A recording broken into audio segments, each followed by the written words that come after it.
Assets, liability, income, expense और इनकी category wise multiple accounts का क्लोजिंग बैलेंस एक शीट में किस तरह मेंटेन होगा अकाउंट्स के अंदर, ये आज की इस वीडियो में हम सीखने को मिलेगा। माइक्रोसॉफ्ट एक्सेल को ओपन करेंगे। यहाँ पर फर्स्ट जो देखना चैनल को सब्सक्राइब, वीडियो को लाइक ज़रूर करें। तो कुछ इस तरह का डाटा है, मैंने यहाँ पर रेडी करके रखा है। Entry number, account code, account name, ये हमारी डाटा एंट्री है। उसका भी अकाउंट टाइप दिया हुआ है, cash asset, account payable liabilities, cash asset, sales revenue income, cash asset, फिर अकाउंट पेएबल लायबिलिटीज़, फिर रैंड एक्सपेंस, एक्सपेंस में आ गया सेल्स रेवेन्यू इनकम। तो इस तरह की डाटा एंट्री कर रहे हैं। जो कैश रिसीव हो रहा है उसकी टाइप एसेट, और जो अकाउंट पेएबल लायबिलिटीज़, तरह इनकम एंड एक्सपेंस को हम मेंटेन कर रहे हैं वन शीट में। अब ओपनिंग बैलेंस जो कैश और अकाउंट पेएबल का है वो हमने ओपनिंग बैलेंस में ऐड करा हुआ है। उसके बाद यहाँ पर जो लास्ट क्लोजिंग होगा उसका फॉर्मूला ड्रैग करेंगे यहाँ पे अप्लाई करने के बाद।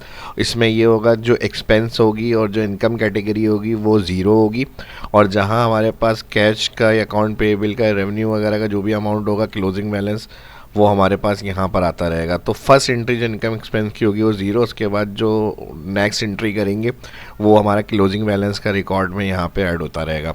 इसके बाद डेबिट में क्रेडिट में जो एंट्रीज होंगी वो डेबिट क्रेडिट के अंदर आ जाएंगी। और यहाँ पर कुछ हमारे पास अकाउंट के जो हैं वो कोड्स लिखे हुए हैं, एसेट 101, लायबिलिटी 201, इनकम 301, 401, एक्सपेंस। तो इसको ऑटोमेटिक उठाना है हमें यहाँ पे। और एसेट्स और लायबिलिटीज़ में हम अब मैंने यहाँ पर अभी एंट्रीज़ करी हुई है, इसको फिर ड्रॉप डाउन से हम सिलेक्ट करेंगे ताकि हमें टाइप नहीं करना पड़े। तो डेटा मेन्यू में डेटा वैलिडेशन, और इसके अंदर हम आ जाएंगे लिस्ट, सोर्स में हम ऑल सेलेक्ट कर लेते हैं। इसका बेनिफिट ये होगा जब हम नेक्स्ट एंट्री करेंगे तो ऑटोमेटिक हम ड्रॉप डाउन से सिलेक्ट कर लेंगे, इसके लिए हमें टाइपिंग नहीं करनी पड़ेगी। नेक्स्ट हमें यहाँ पे उस अकाउंट के कोड शो करने हैं, तो अकाउंट कोड के लिए एस लुकअप लगाएंगे। फर्स्ट हम यहाँ पे इसको सिलेक्ट कर रहे हैं, और कॉमा के बाद यहाँ पर लुकअप एरे जो होगी फर्स्ट टैक्स की वैल्यू को चाहिए, क्या वैल्यू चाहिए जो इसके कोड है, ये कॉमा के बाद नेक्स्ट हमारे code column select, bracket close, enter. तो ऑटोमेटिक जो होंगे ये कोड के कॉलम भी शो हो जाएंगे यहाँ पे। अच्छा, इन रेंज को ड्रैग करने से पहले F4 करेंगे, डबल क्लिक करा एडिट, ठीक है। यहाँ पे एसेट्स लायबिलिटीज़ वाला कॉलम F4 करें एब्सोल्यूट, और यहाँ पे इसको भी F4 करेंगे एब्सोल्यूट, एंटर और ड्रैग, ठीक है जी। और वैल्यू इफ़ नॉट फाउंड, तो फिर यहाँ पर हम कॉमा के बाद इफ़ नॉट फाउंड में ब्लैंक कर देते हैं और इंटर करेंगे और ड्रैग, तो यहाँ पर एरर रिटर्न नहीं हो हमारा, तो इस तरह से आ जाएगा। नेक्स्ट एंट्री के लिए जो भी आपको यहाँ पर एंट्री नंबर है वो आप ऐड करेंगे, तो यहाँ पर फिर अकाउंट कोड और अकाउंट टाइप जो है खुद ब खुद आप ऐड करेंगे यहाँ पे सिलेक्ट, तो इसके अकाउंट कोड की एंट्री खुद ब खुद आ जाएगी इसकी, ठीक है जी। तो इसकी एंट्री जो भी हम यहाँ से सिलेक्ट करेंगे कोड ऑटोमेटिक ऐड हो जाएगा यहाँ पे। इसके लिए हमें टाइपिंग नहीं करनी पड़ेगी, बस हमें अकाउंट नेम लिखना होगा। उसके साथ एंट्री को भी हम ऑटोमेट कर लेते हैं। ऑटोमेट के लिए हम यहाँ पर इक्वल करेंगे इफ़, ब्रैकेट ओपन, और अकाउंट टाइप सेल जो आ रहा है इसे सिलेक्ट कर लेंगे यहाँ पे, बराबर ब्लैंक है तो कॉमा यहाँ पे ब्लैंक करें, नहीं तो रॉ फंक्शन चलाएं और -1 कर देंगे। -1 रॉ जिस सेल में लगा रहे हैं उसका रॉ नंबर रिटर्न करेगा, या -1 करेंगे तो ऊपर की सेल -1 से सेल 1 हो जाएगा यहाँ पे, एंटर।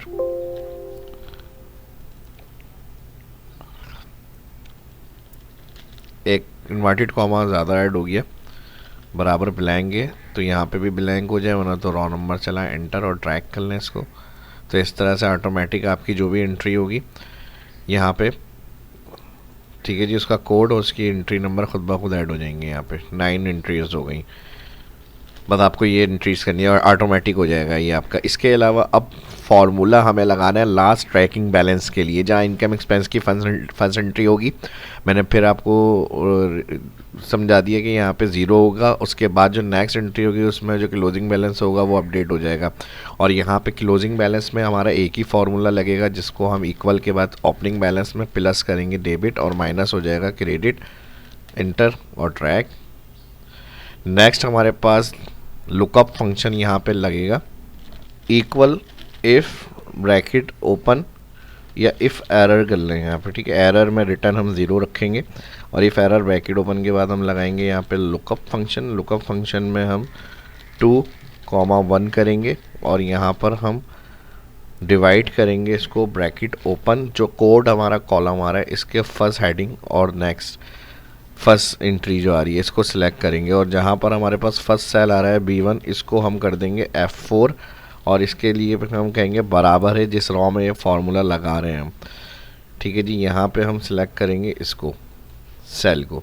अच्छा, यहाँ से हम रेंज को सिलेक्ट कर लेते हैं B3 तक। एक एंट्री और आ रही है क्योंकि थर्ड में हम लगा रहे हैं फार्मूला, तो फर्स्ट हेडिंग से लेके यहाँ पर B3 की रेंज तक सिलेक्शन हो गई।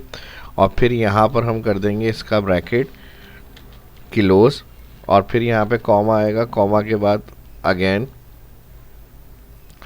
रिजल्ट वेक्टर के अंदर सेलेक्ट करेंगे हम फर्स्ट हेडिंग क्लोजिंग बैलेंस, और इसको सिलेक्ट करेंगे लास्ट वाली एंट्री तक जिसमें हम फार्मूला लगा रहे हैं उसकी प्रीवियस रो जहाँ तक आ रही है। और फर्स्ट रेंज जो होगी इसकी भी F4 हो जाएगी, H1 जो है वो F4 रखना है हमें। और यहाँ पर हमने क्या किया है, जो B1 थी हेडिंग वो F4 करी हुई है बस। यहाँ पर इसके बाद ब्रैकेट कर देंगे क्लोज, लुकअप का ब्रैकेट क्लोज होगा तो यहाँ वैल्यू की जगह पे लुकअप फार्मूला काम करेगा पूरा कंप्लीट। जो भी अकाउंट हेड मिलेगा उसको जो उसका प्रीवियस क्लोजिंग बैलेंस होगा लिस्ट के अंदर से वो फाइंड करेगा ये, और इसको हम कर देंगे ऑटोमेटिक ड्रैग, यानी बस फर्स्ट एंट्री यहाँ एसेट और लायबिलिटीज़ की होगी, उसके बाद जो भी होगा उसको हम कर देंगे ड्रैग, और वैल्यू ऑफ एरर की जगह 0 कर रहे हैं, यानी जो अकाउंट उसको प्रीवियस नहीं मिल रहा है, जैसे इनकम एक्सपेंस की एंट्री यहाँ पे इसको प्रीवियस नहीं मिलेगी तो वो फर्स्ट एंट्री में 0 रिकॉर्ड शो करेगा, उसके बाद जो क्लोजिंग बैलेंस होगा उसका रिकॉर्ड नेक्स्ट एंट्री में हमारे पास आ जाएगा।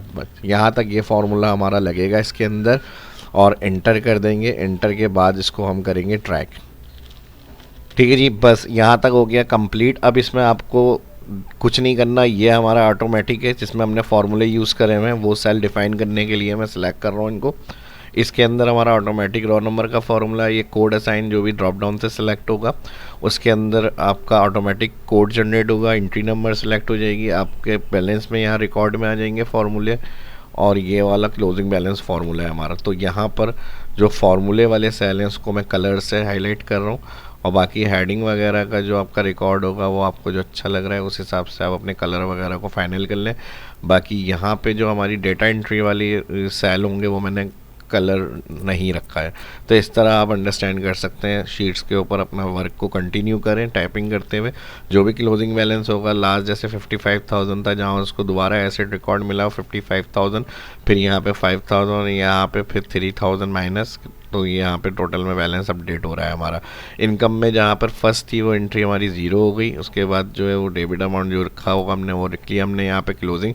उसके बाद नेक्स्ट जहाँ पर इनकम होगा तो उसका जो लास्ट प्रीवियस बैलेंस होगा इनकम का वो यहाँ पर हमारे पास शो हो जाएगा। तो ये फार्मूला इस तरह से मल्टीपल अकाउंट को बैलेंस ट्रैकिंग में किस तरह से हम चेक कर सकते हैं, मेंटेन कर सकते हैं, ये अकाउंट्स की आज की इस टॉपिक के अंदर मैंने कवर किया है। कोई डाउट हो तो वीडियो की डिस्क्रिप्शन में कमेंट का ऑप्शन भी यूज़ करके देखें क्या होता है, उससे आपका कमेंट मेरे पास आता है या नहीं। तो अगर आ गया मैं इसमें यस करके आपको कंफर्म कर दूंगा कि आ गया, और लाइक करके भी देखें कि क्या हो रहा है वीडियो को। ये यूज़ नहीं करते हैं आप तो वीडियो देखकर कम से कम प्रैक्टिस करा करें वीडियो को, और शेयर भी कर दिया करें ताकि और लोग भी देख सकें और सीख सकें, उनकी भी हेल्प हो सके। और कोई कन्फ्यूजन हो तो उसके लिए भी फीडबैक ज़रूर दिया करें या पूछ लिया करें कमेंट करके। मिलता है नेक्स्ट वीडियो में। अल्लाह हाफिज़।